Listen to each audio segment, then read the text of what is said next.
దక్షిణ కాశీగా పేరొందినటువంటి వేములవాడ రాజన్న ఆలయంలో రోజు రోజుకు భక్తుల రద్దీ పెరుగుతూనే ఉన్నది.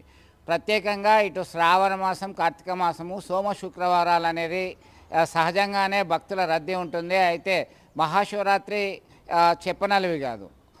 ఎప్పుడు కూడా గత కొంతకాలం నుంచి కూడా మేడారం సమ్మక్క జాతర వస్తుందంటే చాలు, సమ్మక్కకు మొక్కులు పెట్టాలంటే ముందుగా వేములవాడ రాజన్నను దర్శించుకోవాలనేటువంటి ఆనవాయితీ తెలంగాణ రాష్ట్ర వ్యాప్తంగా ఉన్నటువంటి రాజన్న భక్తుల్లో అటు సమ్మక్క భక్తుల్లో ఉంది. దీంతో అధిక శాతం భక్తులు వస్తున్నారు. హుండీ ఆదాయం పెరుగుతుంది. దాదాపు 14 రోజుల వ్యవధిలోనే 16 లక్షలకు పైగా ఆదాయం వచ్చింది. ఇంకా ఇతరత్ర కానుకలు చెప్పనలివి కాదు. అయినప్పటికీ కనీస వసతులు కల్పించడంలో ఇటు అధికారులు విఫలమవుతున్నారనేటువంటి ఆరోపణలు గుప్పుమంటున్నాయి. ఇప్పటికైనా ఇటు మేడారం సమ్మక్క సందర్భంగా వచ్చినటువంటి భక్తులను దృష్టిలో పెట్టుకొని, అలాగే మహాశివరాత్రి సందర్భంగా సైతం భక్తులకి అన్ని రకాల సౌకర్యాలు ఏర్పాటు చేయాలని చెప్పేసి భక్తులు కోరుతున్నటువంటి పరిస్థితి.